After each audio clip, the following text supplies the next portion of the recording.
Friends, welcome to विश्वा study point. विश्वा study point में आपका स्वागत है। आज हम सामान्य ज्ञान के कुछ इंपॉर्टेंट क्वेश्चन देखेंगे जो सभी किसी न किसी एग्जाम में आए हुए हैं। तो बहुत अच्छे क्वेश्चन का सीरीज है, तो वीडियो क्लास तक जरूर देखें। इससे आपका 1 या 2 नंबर तैयार हो सकता है। अगर वीडियो अच्छा लगे, मेरे प्रयास अच्छे लगे, तो प्लीज़ लाइक सब्सक्राइब शेयर जरूर करें। इससे हमको मोटिवेशन मिलेगा और आगे अच्छे से अच्छे हम वीडियो लाएंगे। तो आज का जो पहला क्वेश्चन है, भारतीय संस्कृति के अनुसार संस्कारों की संख्या कितनी होती है? ये देखिए एग्जाम में आया हुआ क्वेश्चन 2014 में। तो इसके ऑप्शन है 6, 10, 16 और 24। तो हिंदू धर्म में भारतीय संस्कृति के अनुसार जो संस्कारों की संख्या होती है वो आपका 16 संस्कार होते हैं। तो इसका आंसर हो जाएगा आपका सी पार्ट 16। अगला क्वेश्चन है, अकबर के शासनकाल में सबसे पहले कौन सी घटना घटित हुई थी? कौन सी घटना हुई थी? अकबर का जो शासनकाल था उसमें चारों में से कौन सी घटना पहले हुई थी? ये भी एग्जाम में आया हुआ क्वेश्चन है। पहला है, तीर्थ यात्रा कर का उन्मूलन हुआ था। हल्दी घाटी का युद्ध हुआ था। इबादत खाना की स्थापना हुई थी। दीन इलाही का प्रारंभ हुआ था। तो अकबर के शासनकाल में जो सबसे पहली घटना हुई थी वो हुई थी तीर्थ कर उन्मूलन। वो जो जजिया कर था, जो कि इसके पूर्वज लगाए हुए थे। हिंदू हिंदू लोग जब क्या होता कि जब किसी भी धार्मिक स्थल पर जाते थे, ये मंदिर घूमने कहीं भी जाते थे धार्मिक स्थल, तो उन पर कर लगाया जाता जिसको जजिया कर बोलते थे। तो अकबर ने जब अपने शासन स्टार्ट किया तो सबसे पहले उसने जजिया कर को उसको हटा दिया था। ये बहुत अच्छा फैसला माना गया था इसका। तो इसका आंसर हो जाएगा आपका ए पार्ट, तीर्थ कर का उन्मूलन या हटाना। अगला क्वेश्चन है, हुमायूं का मकबरा कहाँ स्थित है? ये भी इंपॉर्टेंट क्वेश्चन है, ये भी आया हुआ क्वेश्चन है। हुमायूं का मकबरा कहाँ स्थित है? दिल्ली में, सासाराम में, आगरा में या चौसा में? तो हुमायूं का जो मकबरा है आपका दिल्ली में स्थित है। तो इसका आंसर हो जाएगा आपका ए पार्ट। इस सासाराम में किसका मकबरा है? तो सासाराम में क्या है, ये भी फेमस क्वेश्चन है, पूछता है अक्सर एग्जाम में कि ये 2 क्वेश्चन पूछते हैं, सासाराम में किसका मकबरा है, या पूछता है कि ये शेरशाह सूरी, जो शेरशाह सूरी था जिसने जीटी रोड बनाया था, ग्रैंड ट्रंक रोड बनाया था, उसका जो मकबरा है आपका सासाराम में, जो बिहार में पड़ता है। तो सासाराम में क्या है कि शेरशाह सूरी का मकबरा है। दिल्ली में हुमायूं का मकबरा है। आगरा में आप लोग मालूम होगा, आगरा का ताजमहल जो है, जो शाहजहां ने बनवाया था, ताजमहल आगरा में है, जो कि बहुत फेमस है। 8 आश्चर्यों में से है। आगरा का ताजमहल आपका आगरा में है, जिसको बनाया था शाहजहां ने। तो सासाराम जो आपका ये इसमें मकबरा है आपका शेरशाह सूरी का, दिल्ली है आपका हुमायूं का। तो इसका आंसर जो जाएगा आपका ए पार्ट, दिल्ली में। अगला क्वेश्चन अभी इंपॉर्टेंट क्वेश्चन है, राइट ब्रदर्स से जो ये आपके ब्रिटिश वैज्ञानिक इन्वेंटर थे, इन्होंने किसका आविष्कार किया था? टेलीफोन की, हवाई जहाज की, रेडियो की और दूरबीन की? तो राइट ब्रदर्स जो बहुत फेमस है, इन्होंने आविष्कार किया था हवाई जहाज का। तो इसका आंसर हो जाएगा आपका बी पार्ट, हवाई जहाज का खोज ये अपने राइट ब्रदर्स ने किया था।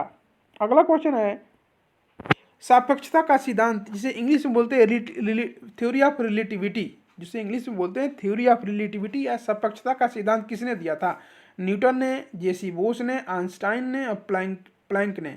तो सापेक्षता का या थ्योरी ऑफ रिलेटिविटी का जो दिया था, इस सिद्धांत को दिया था आइंस्टीन ने, एल्बर्ट आइंस्टीन वैज्ञानिक ने दिया था। तो इसका आंसर हो जाए आपका सी पार्ट, एल्बर्ट आइंस्टीन का पूरा नाम है, याद रखेंगे। अगला क्वेश्चन है, वायुमंडल की आर्द्रता, देखिए ये भी वेरी वेरी इंपॉर्टेंट क्वेश्चन है। ये सभी क्वेश्चन इंपॉर्टेंट है, एग्जाम में आया हुआ है क्वेश्चन, बहुत अच्छे क्वेश्चन का सीरीज है, तो वीडियो क्लास तक जरूर देखें। ये वायुमंडल में जो आर्द्रता होती है, नमी होते हैं, उसको मापने वाले यंत्र को क्या बोलते हैं? तापमापी, दाबमापी, हाइग्रोमीटर, उपयुक्त में से कोई नहीं। तो वायुमंडल की आर्द्रता मापने वाले यंत्र को हम हाइग्रोमीटर बोलते हैं। तो इसका आंसर जो है आपका सी पार्ट, हाइग्रोमीटर। और आप लोग मालूम होगा, तापमापी से हम टेम्परेचर ताप मापा जाता है, और दाबमापी से प्रेशर को, दाब को मापा जाता है। तो इसका आंसर जो है आपका सी पार्ट, हाइग्रोमीटर। अगला क्वेश्चन, हीमोग्लोबिन जो आपका ब्लड है, ये आपका एक क्या है? एक विटामिन है, एक एंजाइम है, एक गोलाकार प्रोटीन है, एक कार्बोहाइड्रेट है। जो हीमोग्लोबिन जो होता है आपका, ये किस श्रेणी में आता, क्या होता है? तो हीमोग्लोबिन जो आपका है वो एक गोलाकार प्रोटीन होता है। वो बेसिकली एक गोलाकार प्रोटीन होता है, राउंडेड प्रोटीन होता है। तो इसका आंसर जो है आपका सी पार्ट, ए गोलाकार प्रोटीन। अगला क्वेश्चन आज का 7वां क्वेश्चन है, ध्वनि का वेग जो होता है, साउंड आप जो साउंड का जो वेग होता है, वेलोसिटी, सबसे अधिक किस में होता है, किस माध्यम में होता है? निर्वात में, पानी में, स्टील में, हवा में? तो ध्वनि का वेग जो अधिकतम होता है आपका वो ठोस में होता है। तो इन चारों में से ठोस कौन है? स्टील। तो इसका आंसर जो है आपका सी पार्ट, स्टील। सबसे ज़्यादा स्टील में होता है, जो सबसे ज़्यादा ठोस रहता है उसमें सबसे ज़्यादा इसका अधिकतम वेग होता है। और निर्वात में तो होता ही नहीं है, निर्वात में ध्वनि प्रभावित नहीं हो सकती, क्योंकि ध्वनि को प्रभावित होने के लिए, एक माध्यम से दूसरे माध्यम में जाने के लिए उसको माध्यम की जरूरत पड़ती है। तो निर्वात में ध्वनि नहीं जा सकता है। स्टील में जो होता है, ठोस में सबसे तेज होता है। पूछता है कि अगर प्रकाश का वेग सबसे ज़्यादा किस में होता है, तो जो प्रकाश का वेग होता है आपका निर्वात में सबसे ज़्यादा होता है। एक दूसरे को उल्टा है, अगर प्रकाश का पूछेगा तो प्रकाश का निर्वात में सबसे ज़्यादा होता है, ध्वनि का सबसे ज़्यादा स्टील में या ठोस में होता है। तो इसका आंसर जो है आपका सी पार्ट। अगला क्वेश्चन, ये भी इंपॉर्टेंट क्वेश्चन एग्जाम में आया, वो स्टार लगा लीजिए।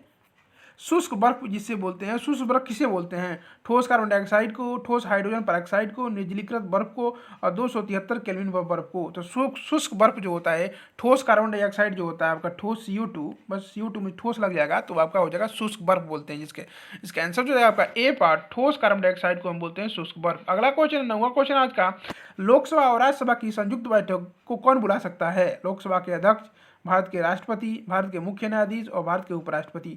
तो लोकसभा और राज्यसभा की जो संयुक्त बैठक होती है उसको केवल लोकसभा के अध्यक्ष बुला सकते हैं और वही उसकी अध्यक्षता करते हैं। तो इसका आंसर जो है आपका ए पार्ट, लोकसभा के अध्यक्ष। अगला क्वेश्चन है, भारत में किसी राज्य का राज्यपाल अपने पद पर कब तक कार्य रह सकता है? कब तक रह सकता है? 5 वर्ष से कम, 5 वर्ष से अधिक, मात्र राष्ट्रपति के प्रसाद प्रयत्न तक और 5 वर्ष तक। तो भारत में अभी क्या है, किसी भी राज्य का जो राज्यपाल होता है उसका कोई टाइम नहीं होता है, वो तब तक अपने पद पर रह सकता है जब तक उसको राष्ट्रपति का सहमति प्राप्त हो। यानी इसका आंसर जो है आपका मात्र राष्ट्रपति के प्रसाद प्रयत्न तक। इसका मतलब ये हुआ कि जब तक राष्ट्रपति चाहेगा तब तक रहेगा कोई राज्यपाल, अगर राष्ट्रपति चाहेगा हटा देगा तो जब चाहे तब हटा देगा। इसका कोई नियम नहीं है कि 5 साल 4 साल नियम, इसका कोई नियम नहीं है अभी हमारे संविधान में। तो राज्यपाल जो अपने पद पर कब तक रह सकता है? राष्ट्रपति के प्रसाद प्रयत्न थे। तो इसका आंसर जो है आपका सी पार्ट। अगला क्वेश्चन है, अंतर्राष्ट्रीय तिथि रेखा। देखिए ये भी इंपॉर्टेंट क्वेश्चन है। अंतर्राष्ट्रीय तिथि जो होता है, इंटरनेशनल डेट लाइन जिसे बोलते हैं, अंतर्राष्ट्रीय तिथि रेखा किससे बोलते हैं? 0 डिग्री देशांतर को, कर्क रेखा को, 180 डिग्री पूर्वी देशांतर रेखा को और 180 डिग्री देशांतर रेखा को। तो 180 डिग्री जो देशांतर रेखा है, इसका डी पार्ट हो गया, उसको हम बोलते हैं अंतर्राष्ट्रीय तिथि रेखा। तो इसका आंसर जो है आपका डी पार्ट, 180 डिग्री देशांतर रेखा। 180 डिग्री देशांतर रेखा को अंतर्राष्ट्रीय तिथि रेखा बोलते हैं। तो इसका आंसर जो है आपका डी पार्ट। इंपॉर्टेंट क्वेश्चन था, ये भी इंपॉर्टेंट क्वेश्चन है। किस तिथि को दक्षिणी गोलार्ध में रात की लंबाई सबसे अधिक होती है? जो इंडिया अपना देश है, आपको उत्तरी गोलार्ध में, देखिए क्या होता है कि ये आपका ग्लोब, ऐसे आपका ग्लोब है, मानिए कि ये ग्लोब है, तो ग्लोब में बीचों बीच से एक लाइन रहती है, ऐसे जाती है, एक बीच बीच में ऊपर से नीचे तक ऐसे आता है, एक ऐसे आता है। तो ये जो बीच में लाइन होती है ना, इसके ऊपर जो होता है उसको उत्तरी गोलार्ध बोलते हैं, जिसमें जो नीचे होता है उसको दक्षिणी गोलार्ध बोलते हैं, जिसमें का ऑस्ट्रेलिया देश यहाँ पर आपका, इंडिया जो होता है आपका यहाँ यहीं पर आता है, पूर्वी गोलार्ध, उत्तरी गोलार्ध में आता है। तो पूछ रहा है कि दक्षिणी गोलार्ध में जो रात में जो सबसे अधिक लंबी रात किस डेट को होती है? तो 21 मार्च को, 21 जून को, 23 सितंबर को, 23 दिसंबर को। तो दक्षिणी गोलार्ध में रात की जो लंबाई सबसे अधिक होती है वो होती है आपका 21 जून को। तो इसका आंसर जो है आपका बी पार्ट, 21 जून। अगला क्वेश्चन है, अयोध्या किस नदी के तट पर स्थित है? देखिए ये भी इंपॉर्टेंट क्वेश्चन है, याद करिएगा। आजकल बहुत अयोध्या जो है आपका यूपी में पड़ता है, ये आप किस नदी के तट पर स्थित है? गोमती नदी के तट पर, यमुना नदी के, सरजू नदी पर, में से कोई नहीं। तो अयोध्या जो है आपका, ये फेमस अयोध्या जो अभी से राम मंदिर वहाँ बन रहा है, वो आपका सरजू नदी के तट पर स्थित है। तो इसका आंसर जो है आपका सी पार्ट, सरजू नदी। अगला, यमुना नदी के किनारे कौन सा शहर स्थित है आपका? यमुना नदी किनारे आपका ये दिल्ली स्थित है, दिल्ली स्थित है। आगरा भी यमुना नदी किनारे स्थित, यमुना नदी के तट पर स्थित है। गोमती नदी के तट पर कौन सा शहर स्थित है? तो गोमती नदी के तट पर आपका ये लखनऊ स्थित है। ये भी पूछता है कि लखनऊ किस नदी के तट पर स्थित है? तो गोमती नदी पर। दिल्ली और आगरा किस नदी के तट पर स्थित है? तो यमुना नदी पर स्थित, यमुना नदी के तट पर स्थित है। आपका 2-3 क्वेश्चन यहीं से आप तैयार हो गए, इसलिए थोड़ा टाइम लेकर मैंने एक्सप्लेन किया। तो अगला क्वेश्चन देख लेते हैं, इसका आंसर जो होगा आपका सरजू नदी। अयोध्या क्या है? सरजू नदी के तट पर स्थित है। अगला 14वां क्वेश्चन है आपका, ग्रीन केमिस्ट्री, आप सुना होगा नाम। ग्रीन केमिस्ट्री का अर्थ क्या है? अभिक्रियाओं के उपरांत रंग उत्पन्न करती है, घातक रसायनों के उत्पादन और उपयोग में कमी लाती है, ओजोन परत के क्षरण से संबंधित और पौधों में होने वाली अभिक्रियाओं के अध्ययन में सहायता करती है। तो ग्रीन केमिस्ट्री का जो अर्थ होता है वो होता है घातक रसायनों के उत्पादन और उपयोग में कमी। तो इसका आंसर जो है आपका बी पार्ट। अगला और आज का लास्ट क्वेश्चन आप लोगों के लिए 15वां क्वेश्चन है। ये वेरी इंपॉर्टेंट क्वेश्चन है, इसको याद कर लीजिए, रट लीजिए, जैसे भी तो तैसे भी हो, इसको एकदम रटा होना चाहिए एग्जाम। संविधान का क्वेश्चन है, बहुत इंपॉर्टेंट क्वेश्चन है। डॉक्टर बी आर अम्बेडकर ने किसे संविधान का हृदय और आत्मा कहा है? जो पूरे संविधान का हृदय और आत्मा किसे कहा गया है? डॉक्टर भीम अम्बेडकर ने। समानता का अधिकार को, शोषण के विरुद्ध अधिकार को, संवैधानिक उपचारों का अधिकार को, अभिव्यक्ति की स्वतंत्रता के अधिकार को। इन चारों के चारों सभी अधिकार यहाँ के एक संविधान के द्वारा दिया गया है किसी मनुष्य को, किसी आदमी को। तो इनमें से जो बी आर अम्बेडकर ने किसे बोला था कि संविधान का हृदय और आत्मा है? तो वो था आपका संवैधानिक उपचारों का अधिकार। तो इसका आंसर जो है आपका सी पार्ट, संवैधानिक उपचारों का जो अधिकार जो आपका ये, इसको डॉक्टर भीमराव अम्बेडकर ने संविधान का हृदय और आत्मा कहा था। तो इसका आंसर जो है आपका सी पार्ट।